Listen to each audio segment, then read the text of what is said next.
Way to an FA Cup final. They have a huge game against Arsenal in the Premier League on Wednesday and a two-legged semi-final against Real Madrid.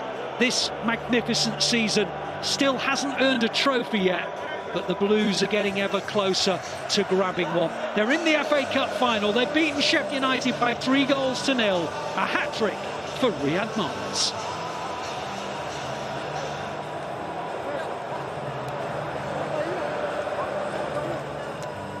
Well, let's go back to the studio, where, apart from Paddy Kenny, I'm sure there's lots of smiles on faces. Natalie. Welcome back to Match Day Live. Paddy Kenny, you had a smile a minute ago. You did have a smile because obviously he thoroughly enjoyed watching how good Manchester City were. I'm still joined as well by Steve Howey and by Gareth Taylor. And Manchester City are FA Cup finalists. Hooray! We've made it again, another Wembley trip. That is June the 3rd, Saturday, June the 3rd. And City will take on either Brighton or Manchester United, who play 4:30 p.m. kickoff tomorrow.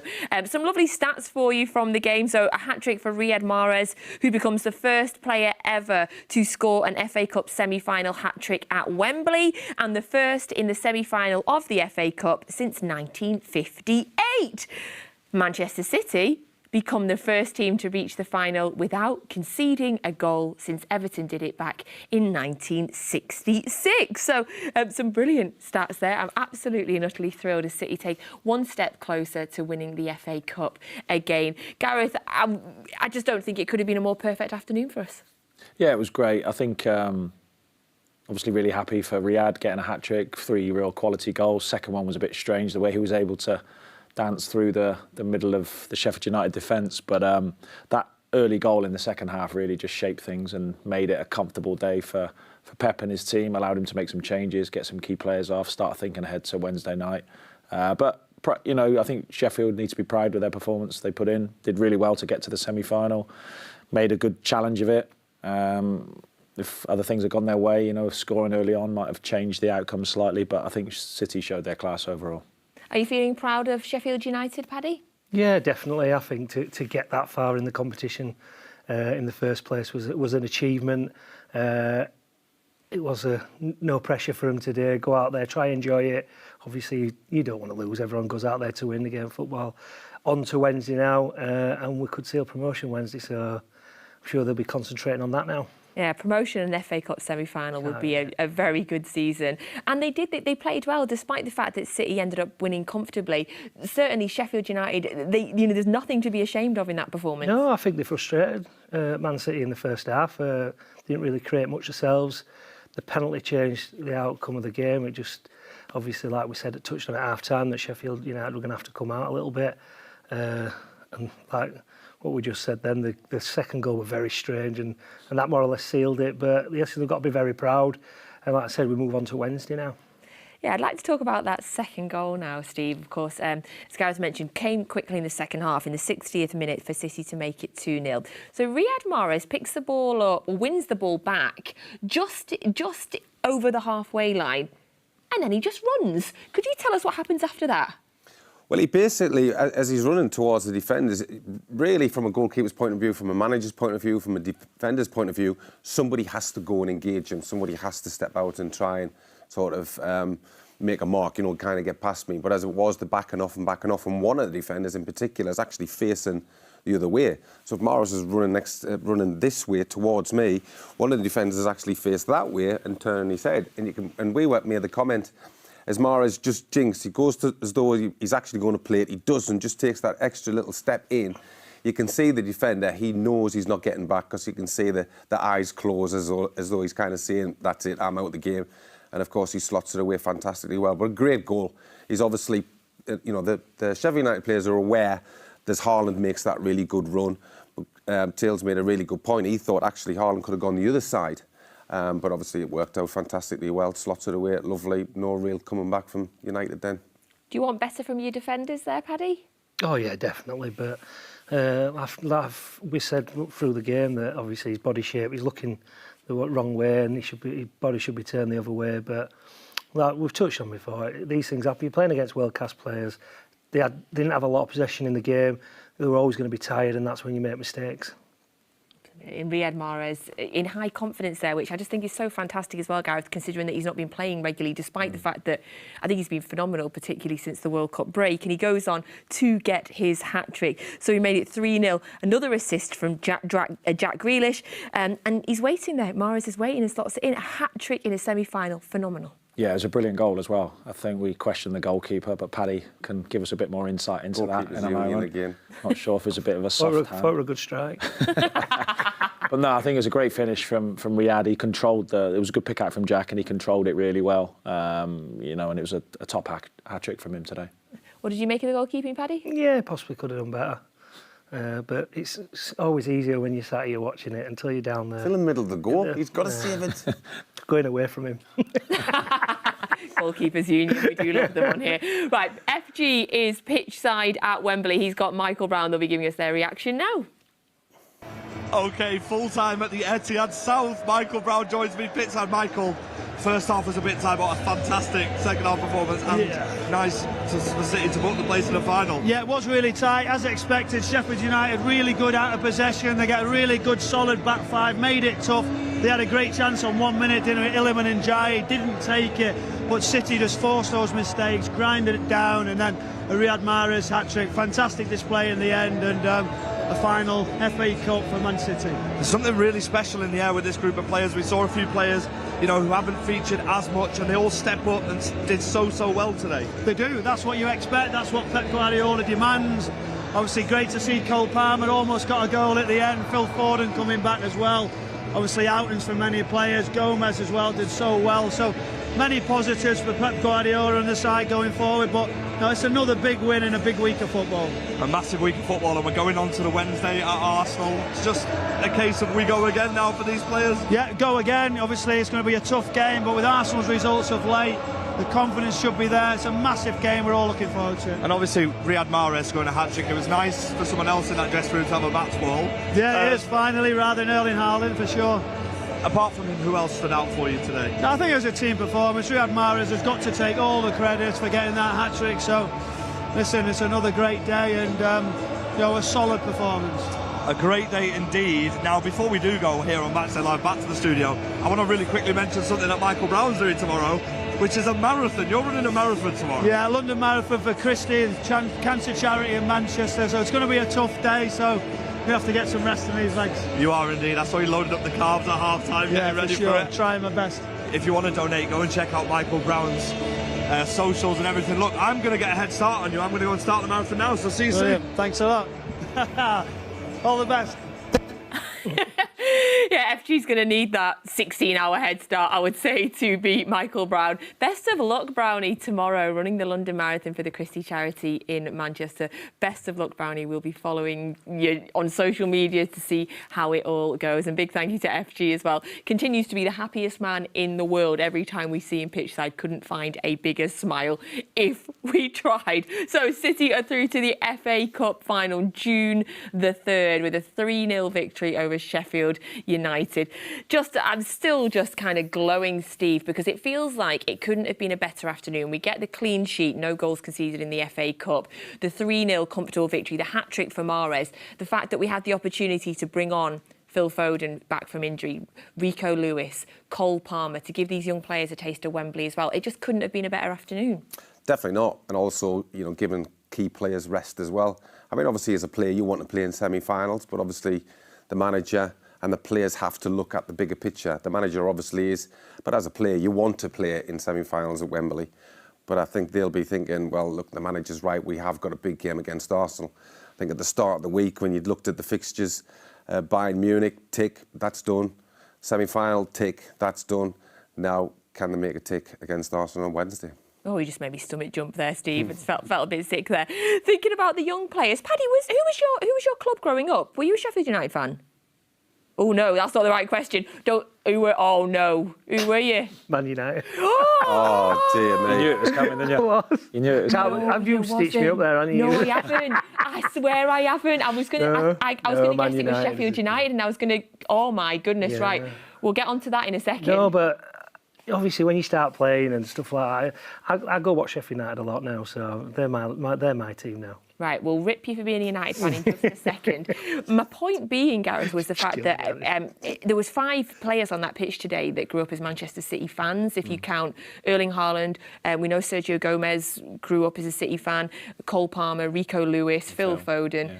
5 players on the pitch to support City. It's just phenomenal to play for the club that you grew up supporting. Yeah, I mean, it's every boy's and girls' dream, isn't it, to go on and play for the team that they love and the team that they support. So, yeah, fantastic. And like you say, good to see Phil back today. Rico getting some game time was good. Thought he did well.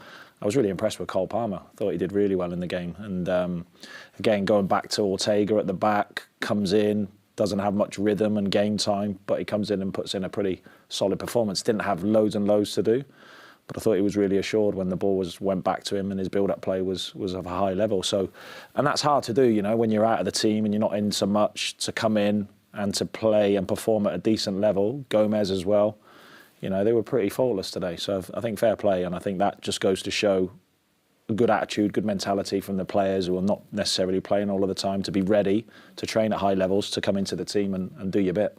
Yeah, because after that Leicester City game, 3-0, when we'd made the 5 changes, there was a lot of talk after that, Steve, about the changes and in a negative way as well. But all of the players that came in today, Sergio Gomez, Riyad Mahrez, Stefan Ortega, all of them proved today why they are part of this squad, and that they're ready, should there be a chance again, to get in that starting 11. Yeah, I mean, as a player, it is difficult, whether it's a goalkeeper, whether it's an outfield player, it is difficult not to play week in, week out, and then be asked all of a sudden to play at a high standard. The goalkeeper mentioned it before the game, how difficult it is. And as I said, it's the same for the players. But every player that came on, and I agree with Tails, I thought Palmer was absolutely excellent when he came on. Very direct, took on the full-back at every occasion. Slightly unlucky not to hit the back of the net with one of them, like kind of a cross-shot type thing. But yeah, of course, as a player, one of those players, you have to come on and you have to do really well, because the manager will be looking at it and think, well, if you don't, well, am I really going to depend on you if I really need you? Probably not, because that's, it's kind of cutthroat, really, especially at the level that you're playing at Manchester City. If you're not at the optimum best at all times, you don't get in. So the lads that came on did themselves loads of favours. And Riyad as well, when you look at him today, you were right, after the World Cup, he had a purple patch, then he's out of the team, doesn't get a look in, and comes in from nowhere today and produces the man of the match performance and scores a hat-trick. Giving Pep some questions now. I mean, I don't know how you fit all these players in again. Yeah, but it's great. It's great as a coach to have that players are knocking on the door, and at the end of the day, the manager's the one who makes the right choice, the wrong choice, makes a selection based on many things, and expects the mentality to be right, whether you start, don't start, get on, don't get on. You know, there's so many games there now, and they're coming thick and fast between now and the end of the season. And that's a really good position to be in, and you need like real positivity from the players, and Pep's really getting that from this group. I have no idea who's going to play in Arsenal. We'll come to Arsenal in just a second. Just sticking on that FA Cup theme, we might as well come to you now, Paddy. Who are we going to be playing in the final, do you think? Are we going to be Brighton, or are we going to be Manchester United? I actually think Brighton. I've seen quite a bit of Brighton, and they're an excellent side, and I really do fancy Brighton, especially after what I saw with Manchester United on Thursday night. They were bad. They were bad on Thursday, weren't they? They've got a lot of injuries. They've got a lot of problems. I think neutrals are going to want a Manchester derby. Yeah, possibly, but I really do fancy Brighton tomorrow. Yeah. Yeah, Manchester United were awful at the weekend, but a Manchester derby final, Steve, I don't know how I feel about it, to be honest. Like, I feel like it would be the worst thing ever on the run-up to it. Like, I'd have the most horrible week ever. But then if we beat them, it would be the best thing ever to beat them in the final. Would you have a preference? It's a weird one, actually, because on current form, you have to fancy Brighton. But, you know, Man United have got good players, and it's just that consistency I think Ten Hag gets a little bit frustrated with.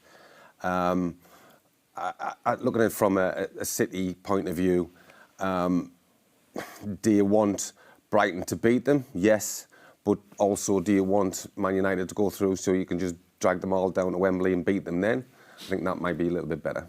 I love that. So City have reached the FA Cup final. We now turn our attentions back to the Premier League on Wednesday night as we face Arsenal at the Etihad Stadium in what will certainly be one of the biggest games of the season, if not the biggest game of the season. We've all had our eye on this one coming up, and it is going to be a phenomenal game. I'm going to have some sleepless nights between now and then. A top of the table clash, Gareth. It really doesn't get more exciting at this point of the season than that. No, it doesn't. It doesn't. I think it's, and City going into it in good form, some good results, and obviously Arsenal a little bit of the opposite of that. At the Etihad, home advantage. Yeah, I think it's set up really nicely. So I think it's a game that everyone's looking forward to. The team will travel back up north now, recover properly, and again get ready for another big game. Another big game. It's big game at this part of the season. Paddy, will you be watching on Wednesday? What sort of game are you expecting? Yes, I will be. Obviously, it's a game you're going to look forward to. I think the point swing that's happened recently has put it in Manchester City's hands now. So I'm expecting a really good game, but I do fancy City with Arsenal having the little bit blip recently. Yeah, Arsenal drawing 3 games in a row. Obviously drew with Southampton last night, Steve. They need to beat us now. A draw is not good enough for them with our games in hand. I feel like if they come on Wednesday knowing they have to beat us, and they perhaps that plays into our hands.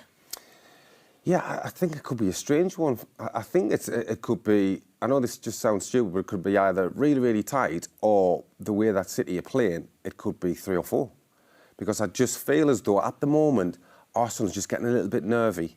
I mean, you've got to give them credit for the fight backs that they've had. Obviously, last night was another one, scored in the 88th minute, scored in the 90th minute. They did the same against Bournemouth.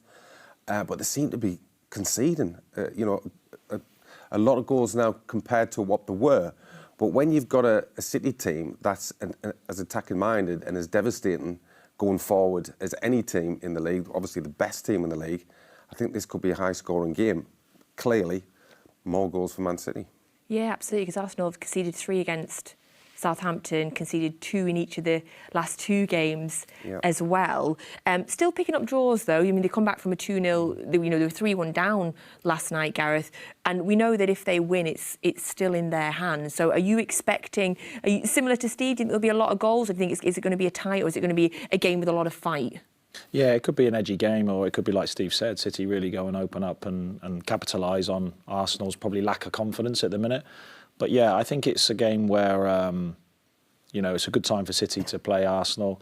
And I think they've just got that experience. They've got that know-how of what it takes to win the Premier League, this group of players. And Arsenal don't have that.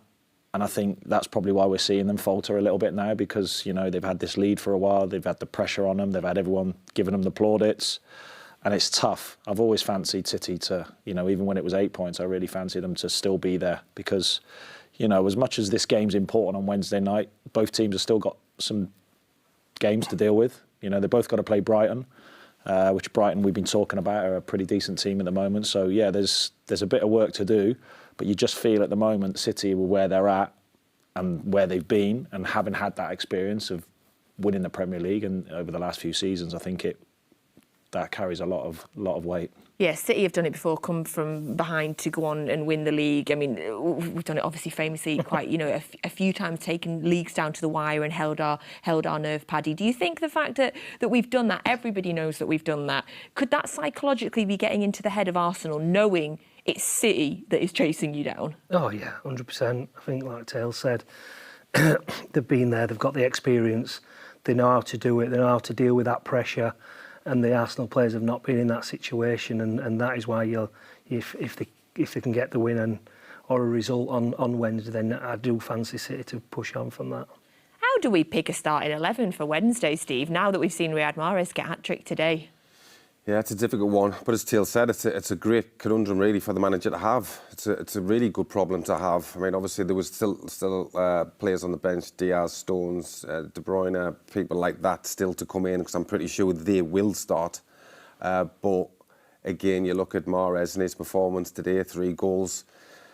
He'd be thinking, what more can I do?